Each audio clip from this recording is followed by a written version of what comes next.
Are all of the softwares that you're subscribed to actually making a difference to your bottom line? This is an important question. At a recent marketing meeting where I was teaching a lesson, I had a student come up afterwards and say that they had been working on building an elaborate funnel out using a popular funnel software. They had gone through the education provided by the software. They had done all the things that they could think of to do, and yet they were extremely nervous that the funnel wasn't going to perform. And guess what? They were probably right. The fact of the matter is that most people overcomplicate their sales funnels when they get started. Their marketing funnel and their sales funnel are usually based on a number of hypothetical guesses that have no validity or have not been tested or proven in the real world. This is what we call a recipe for disaster. After spending months and months and hours of education, she was about to launch something that probably wouldn't work. If you found yourself in this same scenario, then you've fallen for the classic mistake that we all have fallen for at some point in time, and that is trying to get it all right before we begin.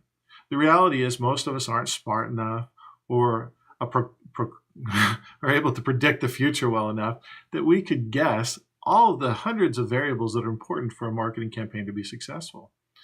So I'm going to recommend to you that you take the step that we have taken, which is we build it out one step at a time.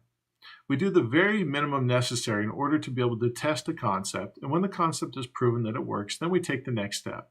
So we always start with marketing and lead generation because that's the beginning of any funnel. Once we identify marketing messages that are attracting the attention and building a database of people who are interested, who raise their hand and give me contact information, then at that point, I start elaborating on my nurture sequence. I don't build my nurture sequence before I've done some sales calls. And once I've done sales calls and I know what I actually need to talk about in my marketing nurture sequence, then I build my nurture sequence. You'll notice that this is very contrary to what a lot of people propose or teach. But this is the way that you get a marketing and sales funnel that works for your business and produces the results that you need. If you're interested in doing that, follow this process and you will be more successful more frequently, and meaning you'll get more profit in the long run. This is Ryan Chapman with Fix Your Funnel.